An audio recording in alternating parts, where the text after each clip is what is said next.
Hey there, this is Jackie of Maiden Voyage podcast, and you're listening to episode 4, season 1, the one where we dive into, can I get more money? Maiden Voyage is a podcast recorded by the women of Impulse Creative. Audrey, Rachel, Jen, Danielle, Courtney, Jackie. We're CEOs, salespeople, project managers, writers, and marketers. We're also wives, rad moms, remote employees all over the country, in-house staff, empowered single ladies, and all-around ass kickers. There's a lot of challenges we face, overcome, and share that make our voyage different than those of the men we work with. This is our journey.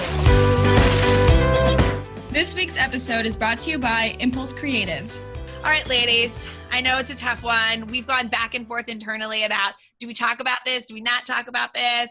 It's awkward to share personal experiences. It's not awkward. It's empowering. I hate this, but really today we're coming to you, to our Voyager listeners, to talk to you about asking for promotions, the pay discrepancy, and really like, how do you even go about this tactfully? So we are going to share, we're open, this is a safe space.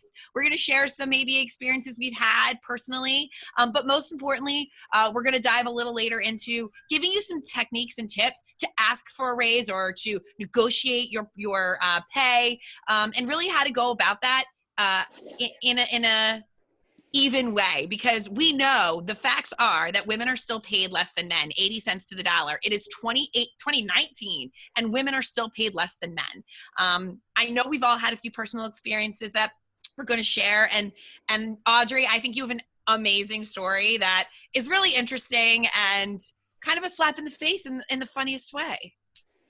So it was 2015. My husband and I worked for the same company, and it was for a restaurant. And anyone who works in a restaurant knows that it's a definite man's world for sure.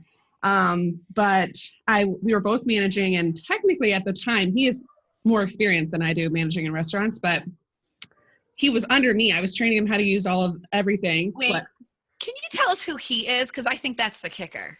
Oh, it was my husband. So that's the really awkward part too, because anyways, long story short, he was making almost double than I was. And, but he was still bringing home the money to me, so I couldn't really complain about it. Right. But it's just so funny. You were like technically his boss and you were making less than him. I wouldn't say I was his boss. I mean, I acted like I was his boss, but I was definitely like training him because he didn't know how, like at that time, how to use like the POS or how to do, all of the paperwork that as a manager you have to do every single day. Right. So yeah, for like, it was 2 weeks, and it was 2 weeks before our wedding too, that like I was training him, and it was so funny. But you had the same job description. Yeah, the exact same. And so I just read this article in USA Today that said women are in lost wages. It's $513 billion a year because of the current pay gap. And what was even more interesting statistic I read is that from Equal Pay Day, which is in like early November, if we look at the 80 cent on a dollar gap from Equal Pay Day till the beginning of the new year, women aren't even paid, if you want to break it down that way. So there's almost 2 whole months out of the year that we're not getting a salary in comparison to some of our male colleagues. And even in marketing, because I did a little bit of research about specific to marketing, the pay gap is a little smaller in our industry. It's only 14% to 18% pay gap. But, full-time female employees for the past 3 years have been sitting at about this 14.1% pay gap. And that's the article that I learned about, this Equal Pay Day, where we're literally making nothing from November 10th is the date until the new year. So like, so frustrating. I personally have asked and negotiated at previous employers for an increase in my salary, and it's hard. It makes me sweat.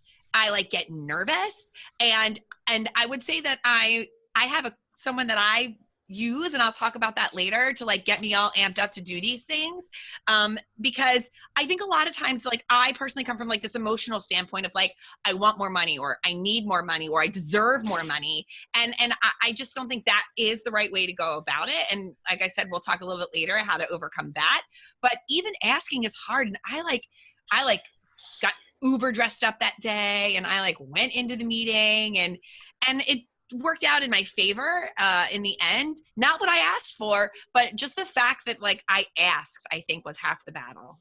Does anyone else ever feel like guilty? I know this is so bad, but like sometimes I'm like, okay, well, if I know that, you know, in my past jobs, like it's in the middle of summer, they're not making enough money, or even here, like, oh, we lost a client, but like I still want to raise, but then I feel bad because I'm taking money out of the profitability. So has anyone else felt like that, or is that just me being like totally? Well, I mean, in my opinion, it can't hurt to ask, because they can always tell you yes or no, or give you a date of when it might happen. Okay, Rachel, you want to talk later? No, I'm kidding. But Rachel, you bring up a good point. You can't hurt to ask, right? And we've all been in the position where we know we deserved more and it just wasn't happening. And Jen, I feel like you said you had some experiences or tips you wanted to share with our Voyagers who are amping themselves up right now and ready to walk into their boss's office. Yeah, mine's kind of more like advice for when you're in the actual interview. So I don't know if it's too soon to be chatting about that, but I could dive in. Go for it. Okay. I watched maybe like 3-4 years ago at this point, I sat in on this like live hour-long webinar kind of thing where this woman went over hey, like interview tips and salary negotiation. And I feel like in this 1 hour, I learned so much, and I took notes. Like I have this sheet of paper that I took like 4 years ago, my notes from it. That I keep in my little like resume binder, because every time it comes time for me to interview again, I refresh up on these tips. I can't even remember the woman's name, but it was like 4 weeks to land the job you love was the title of the workshop. And one of the things that she said that's worked phenomenally for me is to talk about what your position is being considered for the role, like, and on the upper end of it versus talking about what you want. So a lot of the time for, like, I'm a content marketer, just to say there's like an X salary, that it's from this range to this range, people in my area should be making somewhere in this threshold. It's always important to bring up in the interview what this threshold is, because more times than not, you're probably being underpaid for this threshold or at the lower end. So to me, sometimes just bringing up the fact that this is what the threshold is puts a little bit more pressure on the boss or manager to say, like, hey, I know that I should be making this, and I'm pointing that out to you. It doesn't have to be in an aggressive way, but just to kind of make that, like, you know what I mean, put that out there. I love that. Yeah. Like the big pink elephant in the room, just like set that girl on the table. Yeah. Yes. And a big thing that I've done when I've been doing multiple interviews is when somebody asks me how much I want to be making, I say a very powerful sentence, which is, I'm being considered for positions at this amount. Ooh. So instead of saying, you know, I want this, say, you know, I've been making this in the past, or I am being considered for roles right now paying this amount. So match it. That is a super powerful statement. Mm-hmm. Yeah. I could never say that. Why not? I don't know. I get so, I don't know. I get so like weakish. I hate it. I need like a strong glass of wine before I have any of those conversations.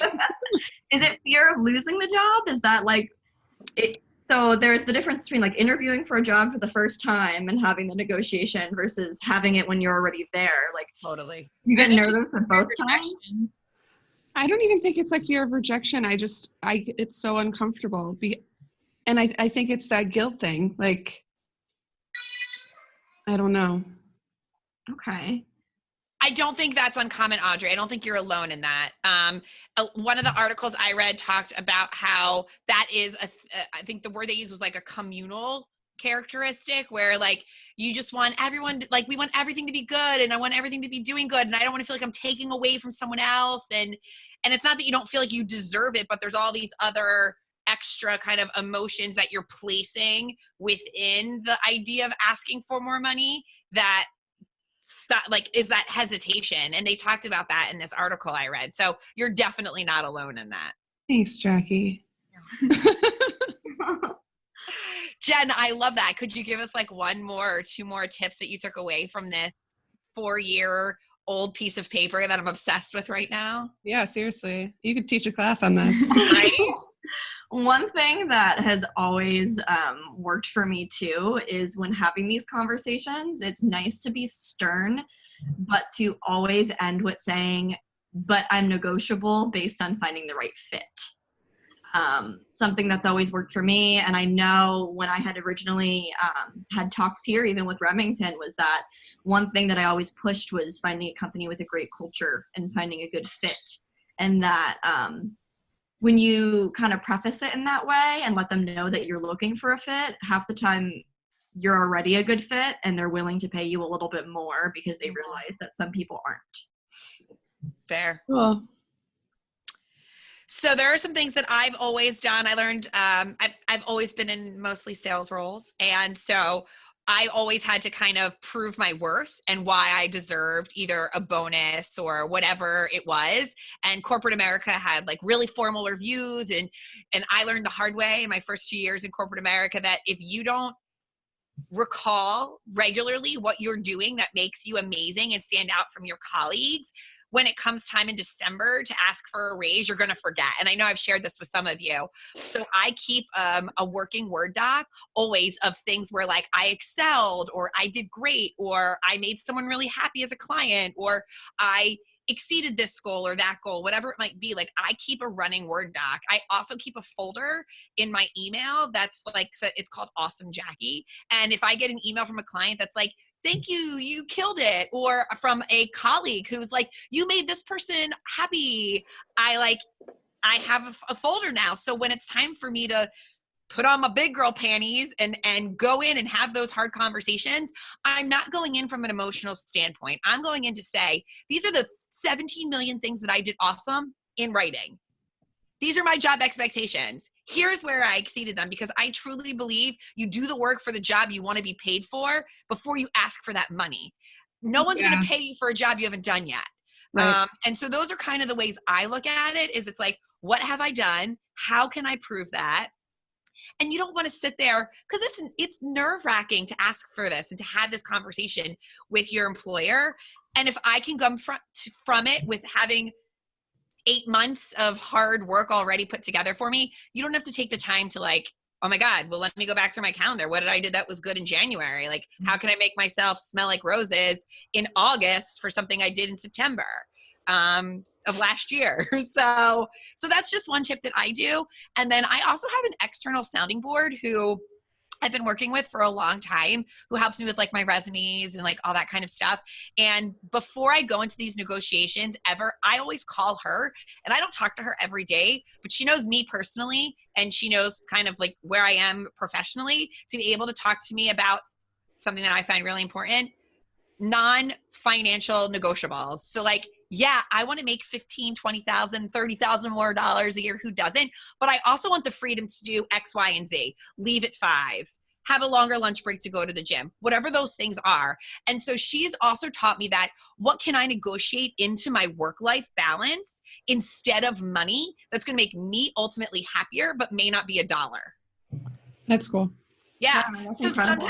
sometimes you can ask for something else instead of pay to feel like you're getting what you need, maybe when the organization doesn't have money to give you or they're not going to give you money. So like, what else can you give me? Can I get an extra vacation day? Whatever that might be within your lifestyle. I think that's something important to look at as well. Never walk away from asking for money, but it's something as a backup negotiation I think you could always have in your pocket. I never thought about that. That's really cool. Yeah. In my opinion, as a, boss, whatever, we'd be more likely to give something like that because it's not money out of the business. Right. But if it's ultimately going to make me happier, Right. then that's a win-win for everybody. And I think it's something that we can forget to ask about when we're so focused on salary negotiations. And that is, I think, more specific when you're already working at an organization than when you're like looking for a new one, but also something to consider when you're going into an interview. Like, if you're not going to get your pay, this is kind of a backup negotiation you could have. Yeah. Something fun. That is fun. I think- never thought about that. In my experience as well, as a what not to do is from the other, putting my boss hat on, from the other perspective, don't threaten to leave in like asking for one of these salary raises or whatever. Don't say, hey, I'm going to go do this if you don't give me this. Right. That puts us in a really bad spot, and it's very frustrating. Well, that could also ruin that would ruin, I think, your employer-employee relationship. Mm-hmm. It definitely puts strain. Mm-hmm. Don't come at me like that. Nobody wins in that game. Right. That puts up a red flag and could manipulated. lose your job eventually because of that. And that puts you on the radar too. Like if you're already looking for another job and then you're coming at your employer hard, right? Like you are on the list now. I'm watching you. Exactly. That's foolish. Good point though. Any other tips, Rachel, or suggestions you would give to people who are ready to step into their boss's office? I would say definitely just do it with confidence. It's not comfortable for the boss either. You know, it's just a subject that nobody likes to talk about, because ultimately when we're asked for a raise, that's more money that's going to be coming out. So having that folder or that doc that you said you have with proof of everything good, also do the things that you can improve. And then it shows that you deserve the raise that you are asking for. That's great. Yeah. Like there's still more for me to do. Right. This is what I intend on learning to do. This is what I intend on getting certified to do. That really gives us the feel goods of, okay, well, maybe we can't do it right now, but when you reach that, then we'll have another discussion, or, you know, just give us a little bit of initiative. Yeah. Remington told me one time too, he's like, I never get mad at people for asking me for a raise. Like, he's like, right. You know, and that made me feel better. Right. Right. And I think that like a lot of us default to the emotions. Like, I feel bad. I don't want to make them angry. This is awkward. But like, you know, in the end, yeah, it's all of those things. But I think we have to remove ourselves from the emotional point of it and be factual. And like Rachel said, confident. And look, all they can say is no. We've heard no in our lives in so many different ways. That's the worst thing that happens. It's a win because you stood up, you asked, and you did the hard part. Most of the time you'll find out, like if they say no, like you'll find out what you can do to make them say yes. So you're growing too. Yeah, that's a great point. And that's truthfully, as you know, part of the boss side, that's what we look for. We want somebody to be hungry to learn more. And then we see that you are actually trying to better yourself and better the company in the end. Right. Totally. Guys, I think we turned this from what could have been an awkward conversation to some really great tips for our listeners to make big changes in their lives. I love that. I like it. Maiden Voyage gold right here. That's right. Episode 4 in the books.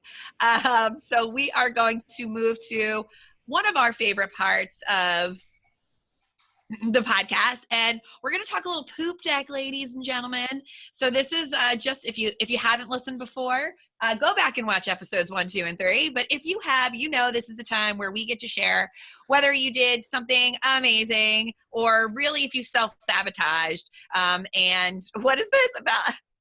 I'm just reading this amazing script that Danielle wrote for us, what they've learned about it and how they've throat punched that challenge. So we've got a little poop deck right now. I think this one throat punched themselves. This is terrible, but I'm sorry to say it, but Slack, we love you as an instant messaging and chat feature. Your new logo sucks. So bad. Terrible. It doesn't even stand out. I really like the old one better. Yes. I do too. Does it change on your computer yet? Yeah. Yes. It throws me off every day. Me too. I can't. No, it didn't change in my doc on the bottom. It will. Mine changed yesterday. It takes me like 5 minutes to find it now. It's terrible. And the color of it's purple. I don't understand why. I don't know. They sent out, Courtney, did you read the article they sent out, or was that Jeff who read it? No, One of our I never colleagues. saw it. Yeah. I didn't get an article. I didn't see it. I woke up, it was Thursday morning. I'll never forget it. First thing I did was went to go look at Slack, and I couldn't find it. It really threw off my entire day. Like I could not. I was just steps behind. I think they had like an Apple, non-Apple delay because the whole team was talking about it. And I was like, whatever, doing my jam. I was in my world. You can't even see it. Oh, I see it. It's so stupid. The next day, I Slack everyone. I'm like, hey, did anyone Slack icon change? I called you out so bad. Like, did you know Heath Ledger died? But it took me I didn't get any of those changes until 24 hours after you guys did. So I didn't really feel the pain point that you had. But now that I'm with you, when the notification comes up on my phone, I don't even look at it because I didn't realize it was the thing. Right. I call that a huge fail. I'm the one to disagree. I disagree strongly with all y'all ladies right now. I'm sorry. You like it? I understand their reasoning behind it after reading their article about okay. it. Enlighten us. What's the reasoning? So if you head on over to their blog, they have an article called Say Hello to Our New Logo. And in it, they describe the reasons why they switched. Their old logo was extremely easy to get wrong. It was 11 different colors. You wouldn't think that, but because of the way that the hashtag, like the colors overlapped and laid on one another, it was 11 different colors, and it was tilted to like an 18-degree angle. So anytime other people would use their logo in any sort of like branding form, they would fuck it up all the time.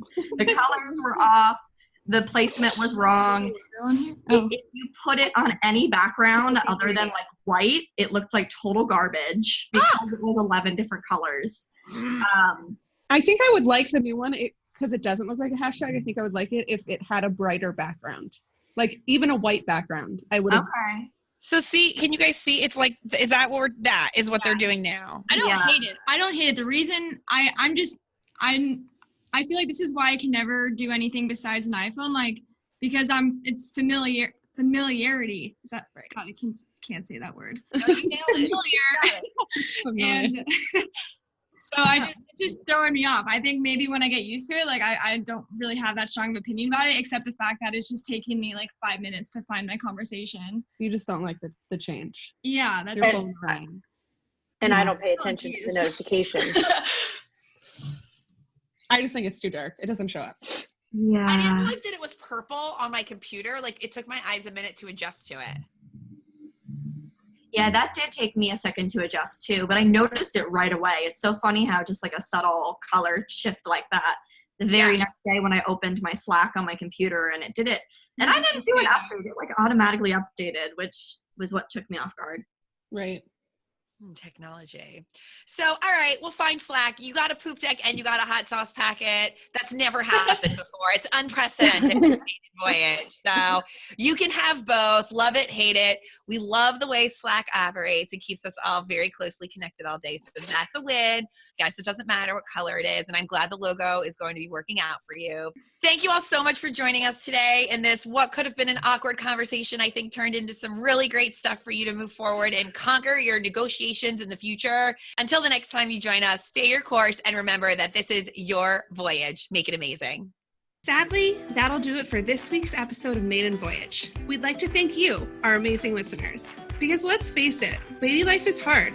It's incredible how much we accomplish every single day, and we all deserve awards for just existing.